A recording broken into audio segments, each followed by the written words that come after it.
Hey salope, quoi de neuf? Salope, comme ma bonne salope. Ça. Mesdames et messieurs, bienvenue sur ma chaîne de réflexion quotidienne. Ignorez mes ongles, avant chaque vidéo je les peins car je déteste les avoir écaillés à la caméra, mais aujourd'hui, mon humeur est si négative que je ne veux pas le faire. Je ne voulais même pas filmer aujourd'hui, mais je me force à filmer parce qu'il est temps de travailler dur. Je ne veux même pas travailler dur car je suis épuisée par la vie.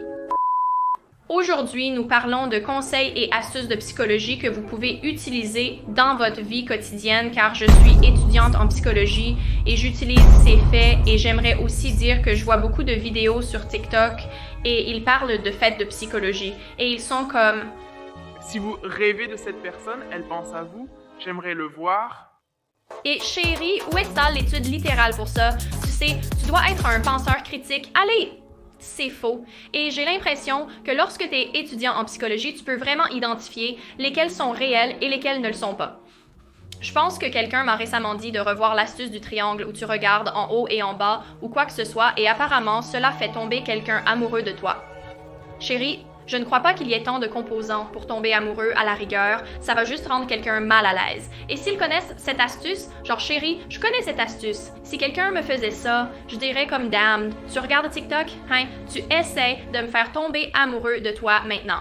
Hein, je suis gênée maintenant. Alors voilà, commençons les vrais faits et astuces de psychologie par une vraie étudiante en psychologie. Donc, ces astuces vont vous aider dans votre vie quotidienne. Certaines d'entre elles, je suis sûre que vous les connaissez déjà, d'autres, vous ne les connaissez probablement pas. Alors, écoutez attentivement numéro 1. Fausse attribution d'excitation, c'est une très populaire si vous voulez que quelqu'un vous apprécie lorsque vous êtes en rendez-vous ou même juste, tu sais, à traîner avec des amis, faites quelque chose qui éveille votre adrénaline parce que vous êtes réellement excité par la situation, mais votre cerveau vous trompera en pensant que c'est à cause de cette personne. Donc cela crée en fait une sorte de lien. Je ne le ferai pas pour le premier rendez-vous parce que ce qui se passe ensuite, on ne peut pas avoir de l'adrénaline tous les jours. Allez. Point. Numéro 2, je le place en tête de liste car je pense que c'est primordial. Il existe un phénomène très connu appelé l'effet du spectateur. Si vous ne savez pas ce que c'est, prenons un exemple pour l'illustrer. Un petit enfant tombe dans la rue et pleure sans se relever. Sur une centaine de passants, aucun ne s'arrête. Pourquoi personne ne s'arrête? Parce qu'ils pensent réellement « Oh, quelqu'un d'autre va le faire ». Mais s'il n'y avait qu'une seule personne ou deux personnes, il y a une bien plus grande chance que cette personne va aller aider l'enfant. Donc si vous voulez réduire le phénomène du spectateur, ce que vous faites, c'est que vous pointez réellement les gens. Vous pouvez dire comme ça « Et toi dans la chemise verte, fais ça. Et en même temps, si vous connaissez le phénomène du spectateur, cela réduit réellement les chances que vous y participiez. Donc vous êtes plus susceptible d'aller aider si vous êtes informé à ce sujet. Et c'est pour ça que je le mets là au tout début, parce que s'il y a un petit enfant sur la route, mec, tu ferais mieux d'aller l'aider, elle ou lui, allez. Sois un bon être humain. Oh mon Dieu! Les gars, sans déconner, je viens de supprimer ma liste de 21 faits de psychologie. Bonjour les ténèbres, mon vieil. Amis, je reviens tout de suite grâce à mon Seigneur et Sauveur, moi. J'avais en fait une copie sur mon ordinateur portable et tout va bien. Je mens numéro 3. Le langage corporel est vraiment important. Pourquoi pas seulement pour comment les autres vont vous percevoir, mais pour vous-même, cela va dicter vos émotions. Des études ont montré que les personnes qui reçoivent du Botox, surtout au front ou autour des yeux, où ils ne peuvent pas, vous savez, montrer d'émotion, ils sont en fait beaucoup plus tristes que les personnes qui sourient en même temps. Si vous voulez paraître plus confiant, adoptez une bonne posture, vous paraîtrez plus confiant et vous vous sentirez réellement plus confiant. Donc, le langage corporel est très important. Numéro 4, j'en ai parlé sur ma seconde chaîne sur comment faire pour que les gens vous aiment, mais dites leur nom et souvenez-vous de leur nom. Dites toujours leur nom. Souvenez-vous toujours de leur nom. Votre nom est la chose la plus belle pour vous-même. De plus, si vous voulez que quelqu'un vous aime, miroir le langage corporel, non seulement cela les mettra à l'aise, mais ils vous aimeront davantage. Et j'ai bien eu un commentaire disant « Oh, quelle Mauvaise société dans laquelle nous vivons où nous devons faire en sorte que les gens nous aiment et nous nous soucions de la façon dont les gens nous aiment et... » Vous savez quoi, je ne suis pas du tout d'accord avec ce commentaire car dans certaines situations, vous avez besoin que les gens vous aiment. Comment allez-vous passer un entretien d'embauche avec cette attitude Où je me fiche de savoir si le manager m'aime ou non. Chérie, vas-tu être embauchée? Dans certains cas, nous avons besoin d'être aimés. Les humains veulent aussi être aimés car nous voulons avoir des amis et ne pas nous sentir isolés. Donc oui, être aimé peut être important. C'est juste une question de degré d'importance qu'on y accorde. Si vous accordez une importance excessive au fait d'être aimé, alors oui, vous devriez changer un peu votre façon de penser. Mais être aimé n'est pas une mauvaise chose car nous, humains, désirons naturellement cela et dans des situations très particulières, vous devez être aimé. Descendez de votre haut cheval, chérie. En tout cas, fin de la diatribe. En cas de doute, restez silencieux. Si vous discutez avec quelqu'un, si vous posez une question à quelqu'un et qu'il ne répond pas comme vous le souhaitez, s'il ne vous donne pas l'information que vous voulez, taisez-vous. Ils continueront à parler. C'est une technique très populaire. Je ne l'ai presque pas incluse ici, car je pensais qu'elle était trop courante, mais certains d'entre vous ne la connaissent peut-être pas. Votre cerveau pense que vous êtes calme lorsque vous mangez. Donc, si vous vous sentez anxieux, mastiquez un chewing-gum. Vous vous sentirez un peu moins anxieux. Voici une astuce qui n'est pas couramment connue. Je l'ai apprise lors de mes études, il y a quelques années, et beaucoup de gens tombent dans ce piège. Ne vous épanchez pas trop lors de votre première rencontre avec quelqu'un. Beaucoup de gens se confient parce qu'ils pensent que cela crée un lien avec l'autre personne. Si vous vous confiez trop, ils vont évidemment vous aimer davantage parce qu'ils connaissent cette partie profonde de moi et je me sens plus connectée à vous. Vous pouvez vous sentir plus connecté à cette personne en vous confiant beaucoup, mais lors de votre première rencontre, cela ne la fera pas se sentir plus proche de vous. En réalité, cela aura l'effet inverse. Cela éloigne les gens de vous, mais ils ont en fait un peu peur de vous subconsciemment parce qu'ils se disent « Oh, cette personne me déverse tous ses lourds secrets ». Alors, ne vous confiez pas trop lorsque vous rencontrez quelqu'un pour la première fois, cela ne va pas vous lier davantage à eux, sauf si les deux personnes, je suppose, sont traumatisées par la même chose et que vous créez un lien sur une certaine expérience qui vous est arrivée. Mais comme vous le savez, c'est une situation très rare. Si ce n'est pas comme ça, ne vous confiez pas trop, n'essayez pas toujours d'être parfait. Les gens vont vous aimer davantage si vous paraissez humain, si vous montrez que vous êtes humain, que vous faites des erreurs. D'accord, les gens aiment ceux qui font des erreurs. Si vous faites trop d'erreurs, par contre, vous aurez l'air d'un bouffon et alors les gens ne vous aimeront pas. Donc, malheureusement, vous devez faire le nombre parfait d'erreurs, mais pas plus. Trop.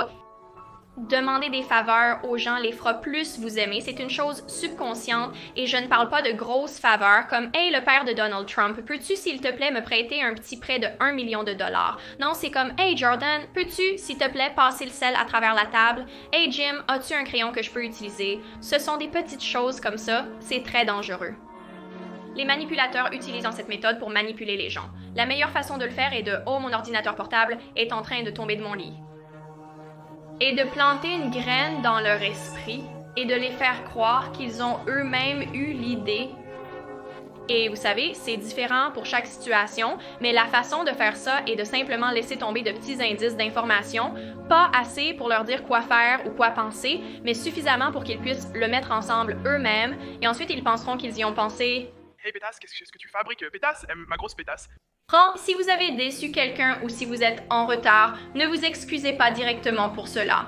Je veux dire, vous savez, dans certaines situations, vous devriez vous excuser juste pour être un bon humain, mais si vous ne voulez pas qu'ils pensent moins de vous ou qu'ils soient agacés, vous devriez essayer de leur flatter un peu l'ego. Donc, vous devriez dire des choses comme « Merci pour votre patience, merci pour votre compréhension » au lieu de « Je suis vraiment désolé de ne pas vous avoir répondu pendant si longtemps » ou « Je suis vraiment désolé d'avoir fait ça ». Juste merci d'avoir été si empathique envers ma situation et ils sont genre « Ouais, je suis une personne super empathique ». Donc, l'effet de primauté et de récence est essentiellement où nous nous souvenons des choses qui sont en premier ou en dernier. Cela peut être appliqué à l'apprentissage de nouvelles informations. Nous allons nous souvenir des choses au haut de la liste et des choses en bas de la liste. Au milieu, on l'oubliera. Cela peut aussi être appliqué à la journée de quelqu'un. Nous nous souvenons de ce que nous avons fait en premier le matin et en dernier le soir, mais nous ne nous souvenons pas vraiment de grand-chose pendant la journée. Donc, certaines personnes recommandent que si vous voulez planifier un rendez-vous et être mémorable, alors faites-le à la fin de la journée ou au début de la journée, le matin. Donnez des options aux gens, voici la chose. Les garçons, vous savez, vous demandez à une amie où est-ce qu'elle veut manger, qu'est-ce qu'elle dit? Je ne sais pas.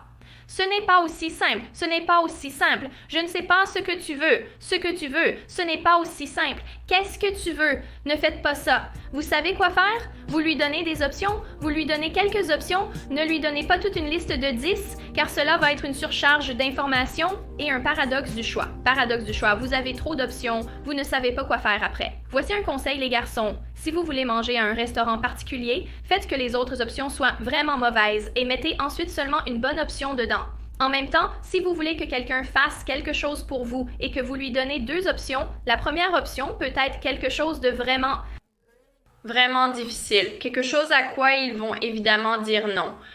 Et puis, la deuxième option, ce sera très simple, quelque chose qu'ils peuvent certainement faire. Et parce qu'il y a un tel contraste entre les deux options, ils sont beaucoup plus susceptibles de dire « d'accord, je le ferai pour toi ». Voici quelque chose d'intéressant. Si nous avons un plan B, le plan A a beaucoup plus de chances de ne pas réussir parce que nous nous sentons à l'aise et donc nous travaillons moins dur pour réaliser le plan A. Et c'est en fait prouvé par des expérimentateurs de l'Université de Pennsylvanie. Les chercheurs ont découvert que lorsque les volontaires pensaient à un plan de secours avant de commencer une tâche, ils obtenaient de moins bons résultats que ceux qui n'avaient pas pensé au plan de secours. Il suffit d'une pensée négative pour contrebalancer 5 pensées positives. Ce sur quoi cela repose essentiellement, c'est que nous avons un biais de négativité dans notre cerveau. Nous nous souvenons donc plus des mauvaises choses que des bonnes. Nous cherchons sans le vouloir des informations qui confirment ce que nous pensons. C'est pourquoi tant de personnes demandent des conseils et quand vous leur donnez des conseils, elles disent « non, je ne suis pas d'accord avec ça ». C'est parce que nous avons tous un biais de confirmation, ce qui signifie que nous cherchons des informations qui vont confirmer ce que nous pensons. Alors prenez cela en compte lorsque vous demandez des conseils à quelqu'un ou même lorsque vous donnez des conseils à des gens qui vivent une rupture. Vous devez traiter une rupture comme une addiction, car c'est une addiction. C'est entièrement psychologique. C'est un sevrage de drogue. C'est le même mécanisme quand vous êtes avec une personne à laquelle vous êtes accro. Vous libérez de la dopamine, de l'ocytocine et lorsque vous prenez une drogue, vous libérez également cette dopamine. Donc, lorsque vous rompez, vous n'avez plus cette personne, vous traversez un sevrage littéral et c'est pourquoi vous pleurez, vous vomissez, vous ne pouvez pas manger, vous ne pouvez pas dormir. C'est un véritable sevrage de drogue et c'est pourquoi vous devez le traiter comme une addiction à la drogue. Vous ne pouvez pas être en contact avec eux, vous devez couper toute putain de communication, vous ne voulez pas regarder vos photos. Ils doivent sortir de votre vie. Vous devez rompre cette addiction à la drogue. Et vous savez quoi? C'est difficile, mais ça devient plus facile avec le temps. Les gens se hisseront à des attentes élevées et ils ne se hisseront pas à des attentes faibles. Ils pourraient tomber dans le piège. Pour que quelqu'un réussisse, donnez-lui des attentes. Par exemple, il y avait une étude de 1960 où des chercheurs ont dit aux enseignants que certains élèves choisis au hasard avaient un potentiel élevé d'avoir un QI élevé ou de mieux performer dans les tests, et ces étudiants considérés comme de hauts performers ont réellement fait mieux. Voici d'autres informations intéressantes que j'ai apprises. Je ne pouvais pas trouver cela sur Internet car je ne me souviens pas du nom, mais en gros, lorsque les enfants sont félicités pour leur performance lors d'un test, les enfants qui ont été félicités pour avoir bien étudié ont mieux réussi dans la vie parce qu'ils ont attribué leur succès à leur performance. Ainsi, lorsqu'ils ont été confrontés à une mauvaise performance plus tard, ils ne l'ont pas attribué à leur manque d'estime de soi ou simplement à ce qu'ils étaient en tant que personne, ils se disaient plutôt « Oh, je pourrais faire mieux la prochaine fois ». Alors que les enfants qui étaient félicités pour leur capacité naturelle lorsqu'ils ont mal performé la prochaine fois, ils se détestaient, ils se blâmaient eux-mêmes au lieu de dire « je peux mieux étudier la prochaine fois ». Cela peut donc vraiment vous impacter dans votre vie d'adulte. Donc, si vous vous trouvez en train de vous blâmer pour les choses qui vont mal alors qu'en réalité, vous auriez simplement pu étudier plus dur ou auriez pu changer la situation, vous voudrez peut-être examiner vos croyances à ce sujet. Et aussi pour mes parents, félicitez vos enfants sur leur travail acharné et leur diligence plutôt que sur leur capacité naturelle. J'espère que vous avez aimé cette vidéo. N'oubliez pas de réfléchir de façon critique. Quand vous entendez quelque chose sur TikTok ou sur Internet qui ne semble pas très vrai, ne le croyez pas immédiatement. Vous devez vraiment penser, y a-t-il une étude à ce sujet? Et même s'il y a une étude sur quelque chose, saviez-vous que cela ne signifie pas réellement quoi que ce soit? Il faut répéter l'étude pour voir si elle est valide, si elle est fiable, si les résultats sont précis. Donc, cela ne signifie en réalité rien. Donc, vous ne pouvez jamais simplement vous référer à une étude et dire que cette étude a prouvé que cela s'est produit. Mais combien d'autres études y a-t-il? Point. Aussi, si quelqu'un rêve de toi, chérie, cela ne signifie pas qu'il a le béguin pour toi ou qu'il pense à toi. Je veux dire, si nous parlons spirituellement, si tu es dans ce truc, alors nous dirions qu'il y a une seule conscience. Donc oui, quelqu'un d'autre peut penser à nous et cela pourrait signifier qu'ils vont apparaître dans nos rêves, mais tu sais quoi? C'est une autre vidéo entièrement et je suis une personne spirituelle, mais je suis aussi étudiante en psychologie, ce qui signifie que je réfléchis de manière critique et toi, ça se heurte un peu. Mais à la fin de la journée, c'est un jeu distributeur. C'est un jeu distributeur sur Panto. D'accord les gars? Je t'aime. Au revoir.